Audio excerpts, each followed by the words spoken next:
दोस्तों नमस्कार। इस साल चीनी को लेकर काफी चिंता है पूरे देश में। सरकार परेशान है, जनता परेशान है और ओवरऑल ये समझ में नहीं आ रहा कि इतनी तेजी से चीनी के दाम क्यों बढ़े। आज हम इसी की चर्चा करेंगे और ये भी जानने का प्रयास करेंगे कि जो चीनी में उथल-पुथल हो रही है, क्या वो सिर्फ इसी साल है? क्या अगले साल सब ठीक रहेगा? आने वाले दिनों में चीनी की स्थिति को लेकर भारत में क्या होने वाला है? ये सारी बातें आज हम इस चर्चा में करने वाले हैं। इसीलिए आज जो विषय है वो है चीनी का चक्रव्यूह। क्या हर साल सरकार फंसेगी? क्योंकि अगर हम आंकड़ों पे देखें तो बहुत सारी चीजें सामने आती। इसीलिए आपसे निवेदन है कि इस वीडियो को अंत तक देखिएगा, क्योंकि चर्चा आपके साथ डेटा के आधार पे की जाएगी और फिर आप खुद ही फैसला कीजिएगा कि क्या ये जो समस्या इस साल है, क्या ये हर साल की समस्या बनने वाली है? ये निर्णय आपके ऊपर है। दोस्तों, सबसे पहले हम ये देखते हैं कि चीनी की रिक्वायरमेंट कितनी। डब्ल्यूएचओ ये कहता है कि आपको करीब 50 ग्राम चीनी रोज खानी चाहिए, मतलब करीब 18 किलो के आसपास आपका एनुअल कंजम्पशन होना चाहिए। नीति आयोग का ये मानना है कि इस समय हम करीब 55 ग्राम के आसपास खाते हैं, जो करीब 20 किलो के आसपास बैठता है। तो फर्क बहुत ज्यादा नहीं है, सिर्फ 1 चम्मच चीनी अगर हम कम कर दें तो हम डब्ल्यूटीओ की जो एवरेज रिक्वायरमेंट है उसके तहत आ जाते हैं। अब चीनी का जो इस्तेमाल होता है, अगर हम उसको टोटल प्रोडक्शन के रूप में देखें या डिमांड के रूप में देखें भारत में, तो टोटल जो भारत की रिक्वायरमेंट है वो आके बैठती है करीब 28 मिलियन टन। इस समय चीनी की समस्या क्यों हुई, अब आपको इस आंकड़े से देखना होगा।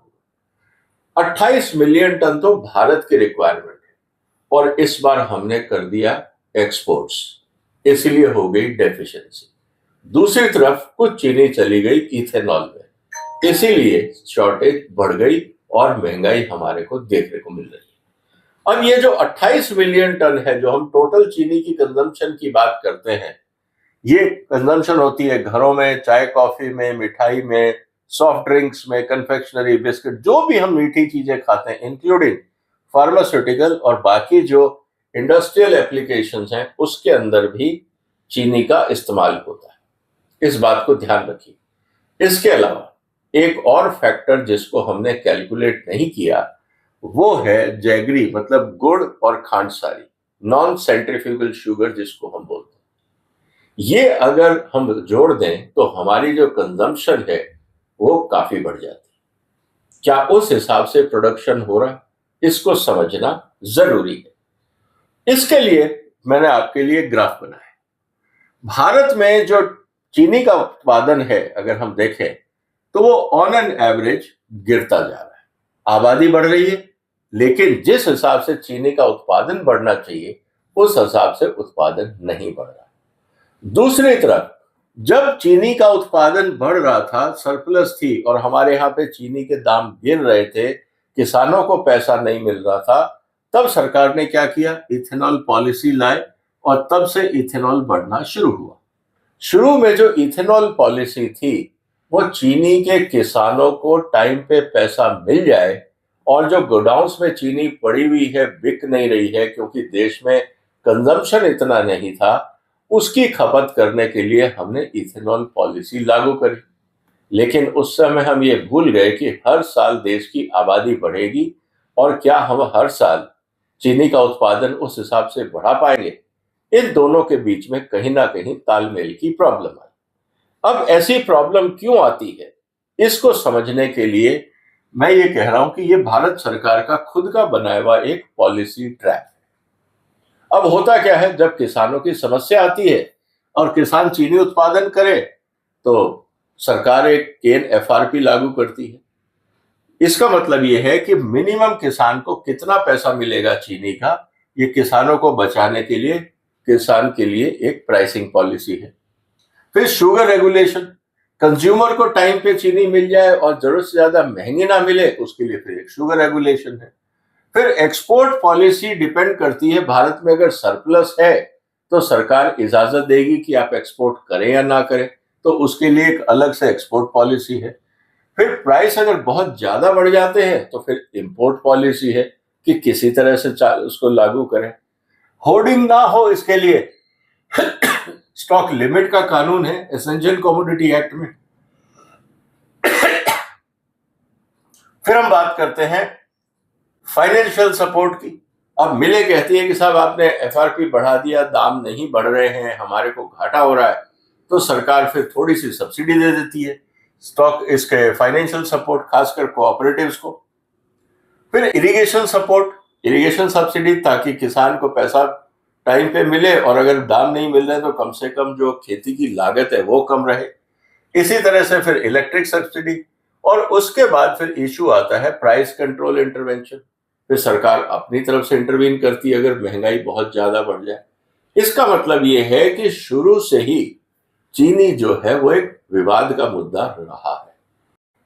फिर हमने क्या किया कि इथेनॉल पॉलिसी लेके आए। जो हम तेल आयात करते थे, हमें ये लगा कि चीनी हमारे पास सरप्लस है, जो हम तेल आयात कर रहे हैं उसमें कमी आएगी और भारत का फॉरेन एक्सचेंज बचेगा, उससे दोहरा फायदा होगा, चीनी के किसानों को भी फायदा होगा और हमारी विदेशी मुद्रा भी बचेगी। ये सोच के हम इथेनॉल पॉलिसी लेके आए। और इस पूरे प्रोसेस को अगर हम एक चेन के रूप में देखें तो हुआ क्या, ये ट्रैप बना कैसे, भारत सरकार कैसे फंसी इस मुद्दे में खुद के कानूनों से, इसको हम देखते हैं। सबसे पहले आपने केन प्राइस सपोर्ट किया ताकि चीनी का उत्पादन हो, जिससे केन जो है, शुगर केन है, वो अट्रैक्टिव हो, किसान उसको ज्यादा से ज्यादा उगाए। ज्यादा जब केन लगी तो ज्यादा पानी का इस्तेमाल हुआ। इससे क्या हुआ, शुगर प्रोडक्शन तो बढ़ा, सरप्लस भी बढ़ा और उससे दाम गिरने लगे। जब दाम गिरने लगे तो सरकार ने फिर एक्सपोर्ट्स खोला और इथेनॉल की बात आई ताकि शुगर डाइवर्ट हो। जब शुगर डाइवर्ट हुआ एक्सपोर्ट और इथेनॉल में, स्थिति ये हुई कि जो भारत के अंदर चीनी की खपत थी वो तो बरकरार रही, आबादी बढ़ने से चीनी बढ़ी, चीनी की डिमांड बढ़ी। उससे क्या हुआ, डोमेस्टिक सप्लाई टाइट हुई। जब डोमेस्टिक सप्लाई टाइट हुई तो दाम बढ़े। जब दाम बढ़े तो सरकार ने कहा कि जब आप स्टॉक लिमिट लगाएंगे ताकि आप होर्डिंग ना कर सके। और दूसरी तरफ जब दाम कम नहीं हुए तो इंपोर्ट चालू किया गया। जब इंपोर्ट चालू हुआ तो चीनी के दाम गिरे। जब चीनी के दाम गिरेंगे तो मिले कहेंगे साहब अब वायबिलिटी नहीं है, हम तो चीनी नहीं उगाएंगे, मतलब कि चीनी प्रोसेस नहीं करेंगे, क्योंकि कॉस्ट ऑफ प्रोडक्शन आपका एफआरपी जो किसानों को आपको दाम देना है और जो बाजार का रेट है उसमें फर्क है, तो अब हम मिल कैसे चलाएं, हमें तो कोई वायबिलिटी नहीं दिख रही। इसके बाद फिर सरकार ने क्या किया, ओवरऑल जब दाम गिरे तो सरकार ने फिर इंटरवीन किया कि ठीक है हम मिलों को सपोर्ट करेंगे। और क्योंकि जब मिलों के पास पैसा नहीं होगा तो किसान को पेमेंट नहीं मिलेगा, तो सरकार ने मिलों को सपोर्ट करना शुरू किया। और मिलों को सपोर्ट करने से ये हुआ कि अब किसान के लिए भी अट्रैक्टिव रहा और मिलों के लिए भी अट्रैक्टिव रहा। और कुल मिला के ये साइकिल हर दूसरे तीसरे साल किसी ना किसी, कभी किसान को, कभी मिल को, कभी किसान को, कभी मिल को हमें सपोर्ट करते रहना पड़ा। और ये साइकिल नेवर एंडिंग प्रोसेस के रूप में चलता रहा। अब स्थिति क्या हो गई, अब स्थिति ये हो गई है कि चीनी जिस हिसाब से बढ़नी चाहिए वो बढ़ नहीं रही। हमें अपने यहाँ पे किसानों को सही दाम देना है, कंज्यूमर को सही रेट पे मिले, तो हो क्या रहा है। अगर हम पिछले साल का अनुभव देखें 2020-21 के बाद से, जो ओवरऑल शुगर केन प्रोडक्शन है वो गिर रहा। जिस हिसाब से आबादी बढ़ रही है उस हिसाब से जो चीनी है वो नहीं बढ़ रही। इसका मतलब क्या है, तब आपको लाना पड़ेगा शुगर मार्केट स्टेबलाइजेशन रूल, क्योंकि पुराना फॉर्मूला था वो अब काम नहीं कर रहा। पहले कभी सरप्लस होता था, कभी डेफिसिट होता था, तो आप डिपेंडिंग ऑन सिचुएशन लीवर खींच के स्थिति को बदल सकते थे। कभी एक्सेलरेटर दबाना है, कभी ब्रेक दबाना है, आपकी गाड़ी चल रही थी।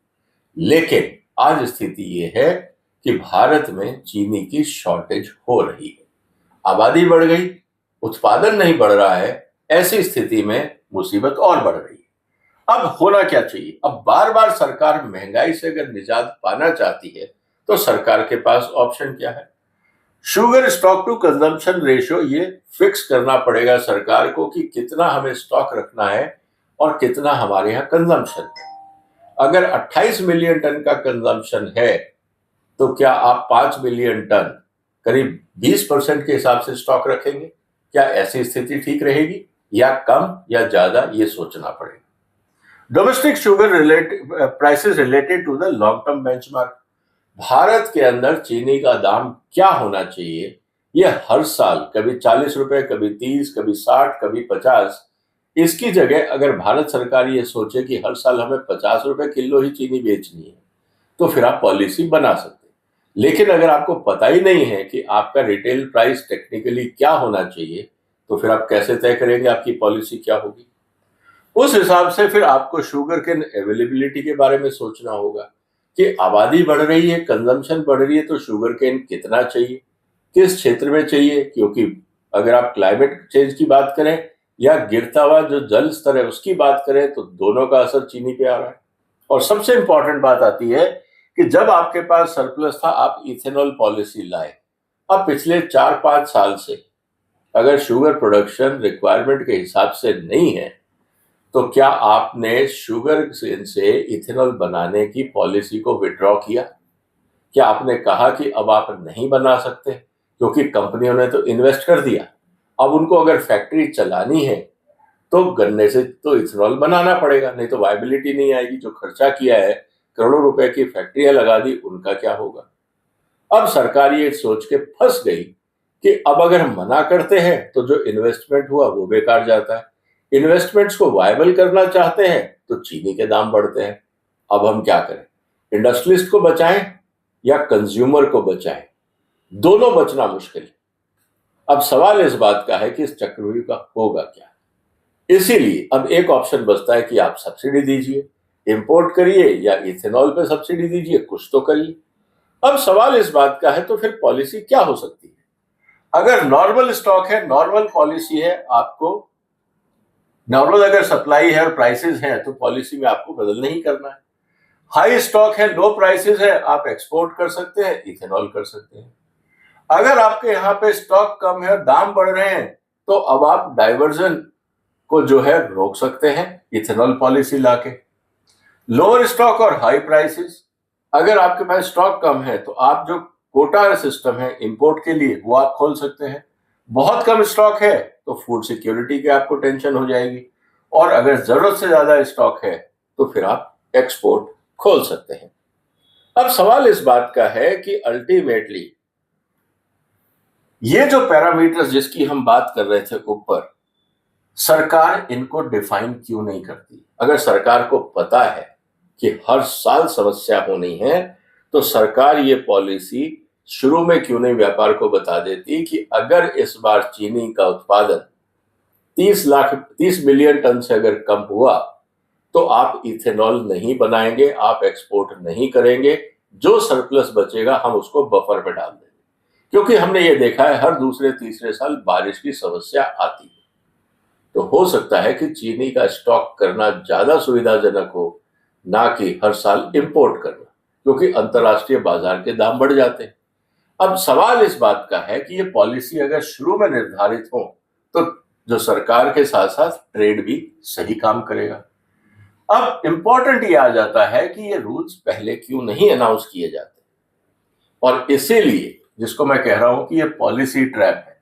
अब पॉलिसी ट्रैप से आप पॉलिसी रेजिलियंस की तरफ अगर जाएंगे, मतलब अगर इन्वेस्टर को, कंज्यूमर को, इंपोर्टर को, एक्सपोर्टर को शुरू में पता रहे कि सब ठीक चल रहा है और हमें पता है कि कब सरकार किस कारण से इंटरवीन करेगी, तो मुझे लगता है हर आदमी डिसिप्लिन में रहेगा और बार बार सरकार को इंटरवीन करने की जरूरत नहीं पड़ेगी।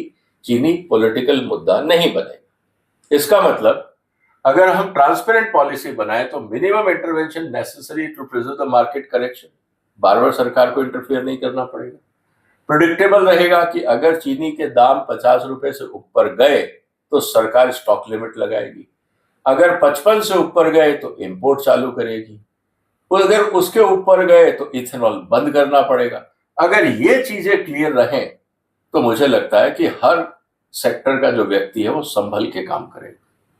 फिर काउंटर साइक्लिकल फिनोमिना, अब इस समय क्या होता है कि बार बार ये साइक्लिकल फिनोमिना है, इसको आप एडजस्ट कर सकते हैं अगर एडवांस में पता हो। ट्रांसपेरेंसी रहने से स्टॉक प्रोडक्शन और डाइवर्जन डेटा ये ट्रेड खुद ही मॉनिटर करेगा, सरकार को धोखे में रखने की जरूरत नहीं होगी।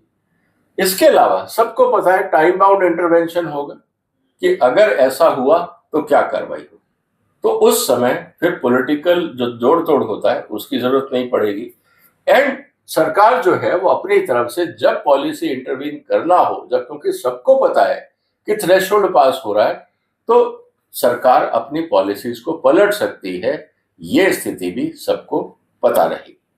इसका मतलब ये है कि अगर आप खराब पॉलिसी बना रहे हैं तो आपको लगेगा अगर खराब पॉलिसी थी तो अभी तक क्यों नहीं हुआ, क्योंकि इतने बड़े देश में अगर आप 1-1 मिलियन टन भी हर साल कम पैदावार करते हैं तो उसका असर आने में 3-4 साल लगेंगे। इसीलिए खराब पॉलिसी का असर तुरंत नहीं होता है, उसमें भी टाइम लगता है।